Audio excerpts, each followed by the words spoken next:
ഇന്നലെ കുറച്ച് കഥകൾ പറഞ്ഞു. ഇന്ന് അതിൻ്റെ ബാക്കി പത്രമായിട്ട് ഓർമ്മയിൽ വരുന്നതൊക്കെ ഞാനിങ്ങനെ പറയുന്നുണ്ട് കേട്ടോ. അതങ്ങനെ അവിടെ കിടക്കട്ടെ. ഇന്ന് ഞാൻ പറയാൻ പോകുന്നത്, ഞാൻ പറഞ്ഞു മൂത്ത ചേച്ചിയുടെ കല്യാണം തൊട്ടാണ് എനിക്ക് ഓർമ്മ. പിന്നെ ചേച്ചി അങ്ങോട്ട് പോയി, ഭർത്താവിൻ്റെ വീട്ടിലേക്ക് അങ്ങനെ അങ്ങോട്ട് പോയി. പിന്നെ രണ്ടാമത്തെ ചേച്ചീനെ എനിക്ക് ഞാൻ വിചാരിക്കുന്നതിൻ്റെ 9ാം ക്ലാസ്സിൽ ഞാൻ പഠിക്കുന്ന സമയത്താണ് രണ്ടാമത്തെ ചേച്ചിയുടെ കല്യാണം നടക്കുന്നത്. അപ്പോൾ ഈ 9ാം ക്ലാസ് വരെ പഠിക്കുന്ന ആ പ്രായത്തിൽ ഒരു 14 വയസ്സുള്ള ആ സമയത്തായിരുന്നു കൂടുതൽ കുടുംബവുമായി ബന്ധപ്പെട്ട പല കാര്യങ്ങളും എൻ്റെ ഓർമ്മയിലേക്ക് വരുന്നത്.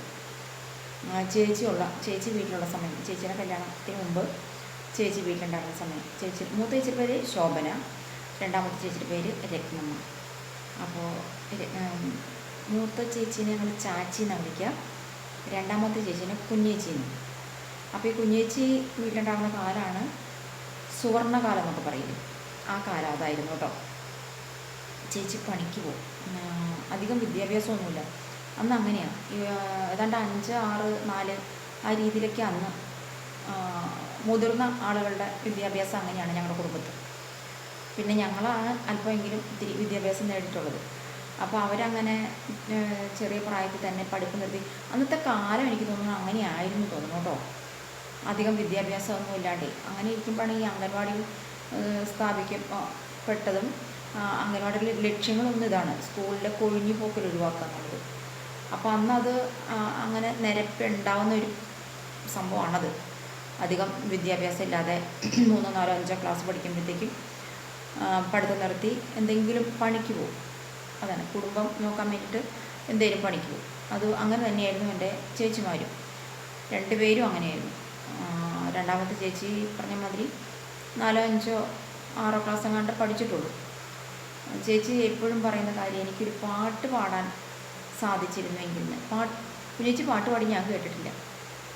അപ്പോൾ പിന്നെ പാട്ട് പാടാനുള്ള മൈൻഡും ഇല്ലാട്ടൊന്ന്. എന്നും പണിക്ക് പോകുന്ന ഒരാൾ, കൂലിപ്പണിക്ക് പോകുന്ന ഒരാൾ, രാവിലെ എഴുന്നേറ്റ് വീട്ടിലെ പണികളെല്ലാം തീർത്തിട്ടാണ് ചേച്ചി പണിക്ക് പോവുക. വൈകുന്നേരം വന്നാലും അതുപോലെ തന്നെ. അന്നൊക്കെ ഇരുട്ടും പണി കഴിഞ്ഞിട്ടൊക്കെ വരുമ്പോൾ, അപ്പോൾ വീടിൻ്റെ ഫ്രണ്ടിൽ ഒരു പാടമുണ്ട്. ആ പാടത്തിൻ്റെ സൈഡിലായിട്ട് ഞങ്ങൾക്കൊരു കുളിക്കടവും അതിലൊരു ഓലിയുണ്ട്.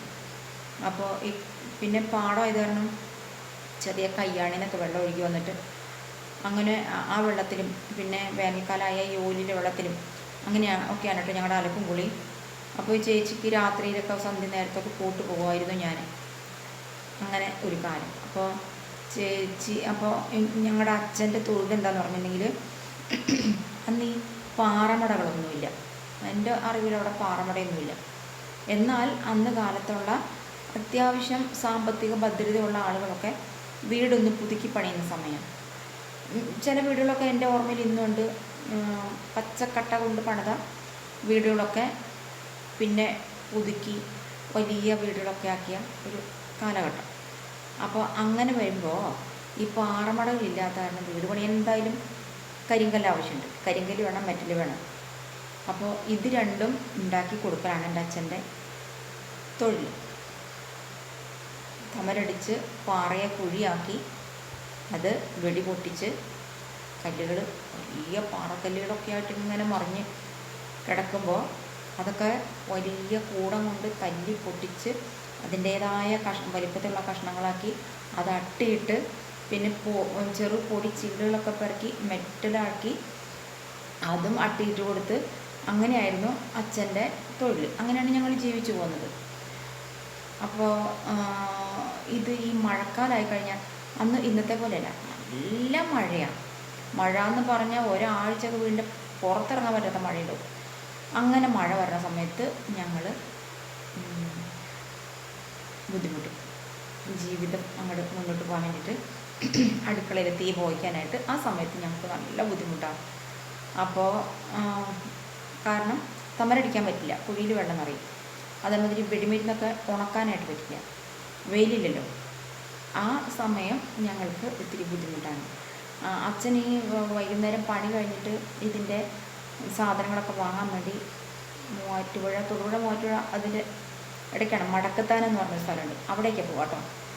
അങ്ങനെ പോയി കഴിയുമ്പോൾ അച്ഛൻ വരുന്ന സമയം ഏകദേശം ഞങ്ങൾ ഈ സന്ധ്യനാമം ചൊല്ലുന്ന നേരാണ്.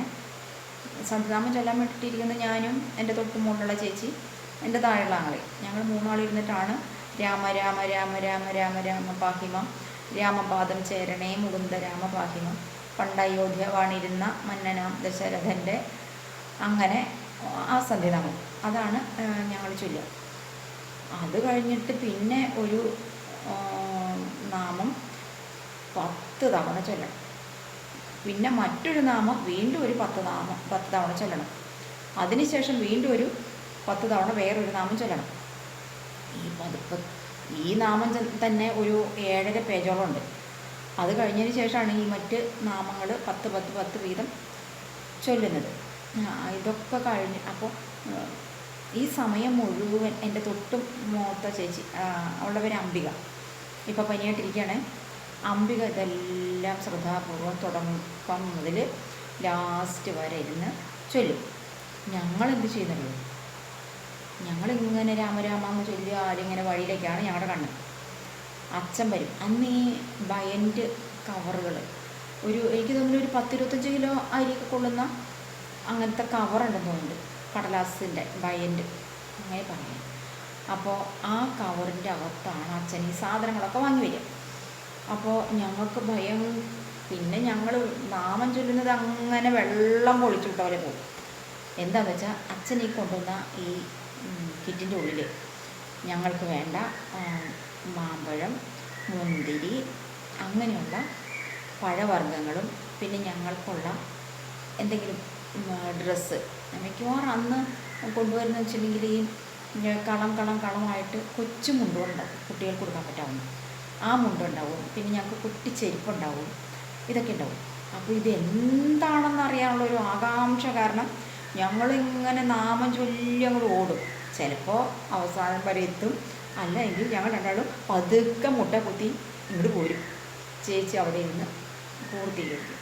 ഇങ്ങനെയൊരു സുവർണകാലം അന്നുണ്ടായിരുന്നു. ബാക്കി നമുക്ക് പിന്നീട് പറയാം കേട്ടോ.